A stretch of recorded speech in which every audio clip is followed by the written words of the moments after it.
মুসমুসে বাঁধাকপির পাকোড়া।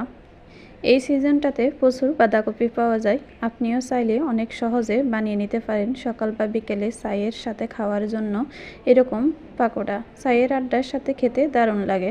বাঁধাকপির পাকোড়া বানানোর জন্য বড় সাইজের একটা বাঁধাকপি আমি 4 ভাগ করেছি, 4 ভাগের 1 ভাগ নিয়েছি। আর এই 1 ভাগ বাঁধাকপি আমি কুচি কুচি করে কেটে ধুয়ে পরিষ্কার করে পানি ঝরিয়ে নিয়েছি। আর এখানে একটা বাটির মধ্যে নিয়ে নিচ্ছি। কেটে রাখা বাঁধাকপির মধ্যে আমি বড় সাইজের 2টা আলু কুচি করে নিয়েছি। 2টা আলু ধুয়ে পরিষ্কার করে পানি ঝরিয়ে এই বাঁধাকপির মধ্যে নিয়ে নিচ্ছি।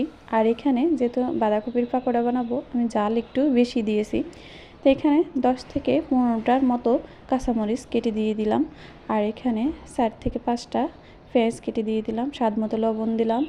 আর হাফ চা চামচ হলুদের গুঁড়া, হাফ চা চামচ লাল মরিচের গুঁড়া, হাফ চা চামচ জিরার গুঁড়া আর একটা নুডলসের মশলা, ম্যাগি মশলা অ্যাড করে দিলাম।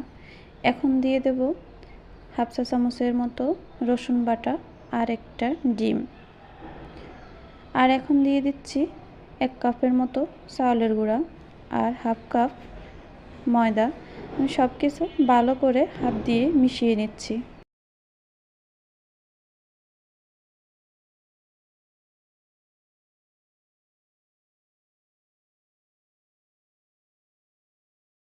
সব কিছু একসাথে ভালো করে মেশানো হয়ে গেছে।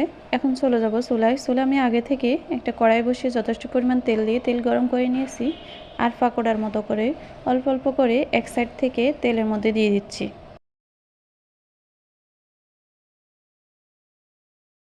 পাকোড়াগুলো মুসমুসে হওয়ার জন্য একটু সময় নিয়ে আমি আস্তে ধীরে ভেজে নিচ্ছি।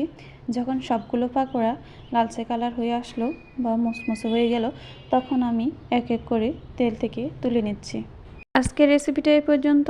আশা করি বরাবরের মতো আমার আজকের রেসিপিটা আপনাদের কাছে খুবই ভালো লাগবে। যদি ভালো লেগে থাকে অবশ্যই ফেসবুক পেজে ফলো দিতে ভুলবেন না, ইউটিউব চ্যানেলটা সাবস্ক্রাইব করবেন। সবাই ভালো থাকবেন।